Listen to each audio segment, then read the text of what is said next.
Hey, what up everybody?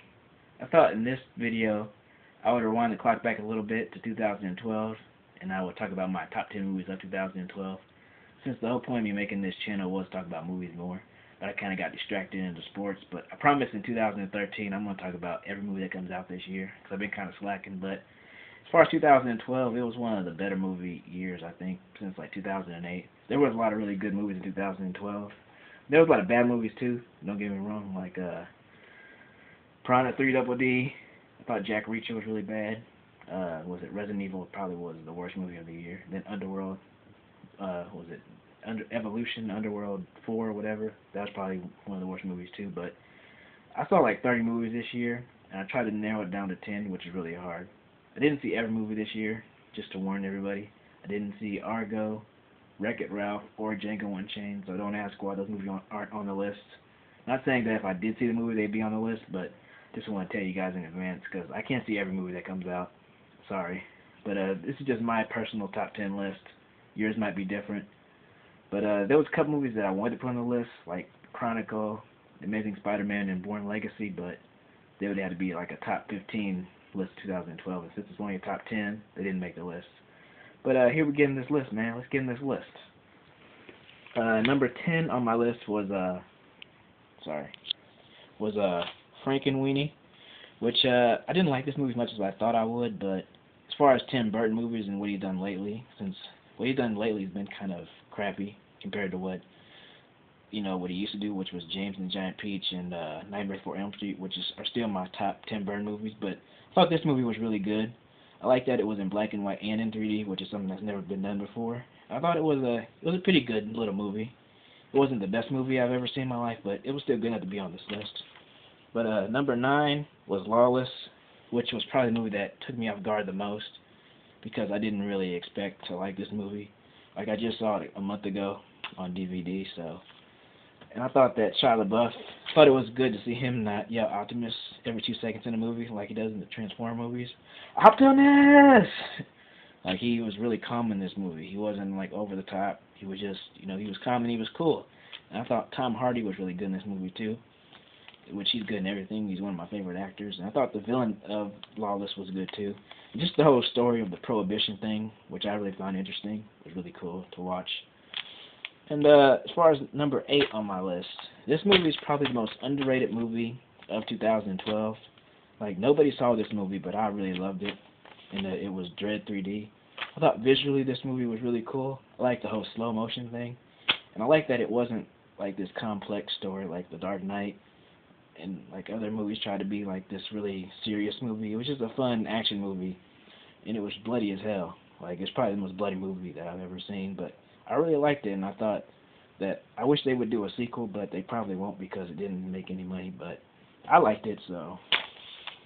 And number 7 was probably, in my opinion, one of the most visually great movies, and I'm not really a guy that notices visual stuff, but this movie was visually great, which was Snow White and the Huntsman. And I can kind of understand why people didn't like this movie, because there were some parts that were kind of over the top, and you were kind of like, okay, we get it. Like, it kind of felt like they were just showing off just to show off. And I think Charlize Theron's character was a little bit over the top sometimes, but it was still really good. And I thought the ending was really cool, how they did it. They didn't do like your typical ending. I really liked that about the movie. It made me respect it even more. And number 6 was Lincoln, which, if you don't like talking movies, there's a lot of talking in this movie, kind of like what I'm doing right now. But yeah, I thought the acting was great. Daniel Day-Lewis was good. Tommy Lee Jones was good. It was nice to see him not just phone in a performance like how he usually does. Like, he just usually does movies for a check, but he really performed this movie. He almost took the spotlight from Daniel Day-Lewis, but overall I thought it was really cool that it wasn't his whole life story.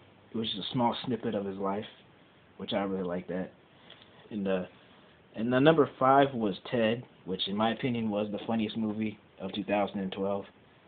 A lot of people, I think I probably liked this movie a lot more than what everybody else did because I didn't expect this movie to be good at all. When I saw the trailer, I was like, it's a teddy bear and it's made by the guy that did Family Guy. So I was kind of suspicious, but overall it was a really funny movie. And these next top 4 can be interchanged because it was so close because these movies were both really, really good. And my number 4 was Skyfall, which is a sequel to Casino Royale. No matter what people say, I don't count Quantum of Solace, which most people don't because that movie sucks. But this was a really, probably the visually best movie of the year. Like if they were to give awards on visuals, this movie would win because the places that they win this movie were really cool. I thought the acting was good, which you kind of don't expect from a James Bond movie. The only thing that I didn't like about this movie was that there was no gadgets in this movie, which is what James Bond is known for, but which is kind of weird because they have Q in the movie and there's the least amount of gadgets and he's supposed to be like the gadget guy, but overall it was a really good movie. It kind of made you forget Quantum of Solace and how bad that movie was, and it made us want to move forward, and now we really want to see what James Bond has to offer now. And number 3 in my top 10 list was The Avengers. Now, this movie had a lot to prove because it was like a 4-year thing that Marvel was trying to do leading up to this. You had like Iron Man, Iron Man 2, the Hulk, and it was a lot of pressure in this movie to be good, and overall it was really good. And it was really surprising that I thought the acting and the storyline was really what got me about this movie. And I thought that it was itself. It didn't try to be like The Dark Knight. It was just like a movie that tried to do its own thing. It didn't try to be like all the other movies, you know. But as far as number 2 on my list was this movie really surprised me because I just saw it like 2 months ago, and it was Looper.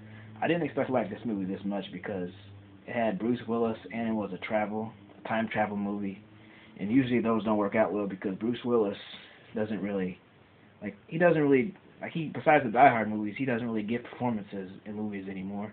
It was nice to see him actually act in a movie. And I thought that what's his name? The guy that was in The Dark Knight. What's his name? I forgot his name. Joseph Gordon-Levitt. Sorry, Joseph Gordon-Levitt, and how they made him look like Bruce Willis was really cool. For the first couple minutes, it kind of was annoying, but you kind of got used to it. But overall, I thought the message of the movie was good, and I like that it was rated R. Because a lot of movies, sci-fi movies, are PG-13, and I like that this movie was just straight up R. And it was my second favorite movie of the year. And now my first favorite movie, which is no surprise, is The Dark Knight Rises. I know a lot of people are going to say, oh, you're a Nolan fan, you're a Nolanite, but I don't know, I just like good movies, sue me. I like really good movies. I thought there were a lot of plot holes in this movie, but overall I thought it still was the best movie of the year. And I thought Bane was good. I thought Christian Bale was really good. I thought this was his best performance as Batman. Anne Hathaway, which I was worried about her the most. She was great in the movie. And I thought Joseph Gordon-Levitt was good in this movie.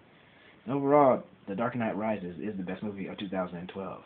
So tell me what you guys think. Do you agree with my list? Is there movies that you think that should be on the list that aren't on the list?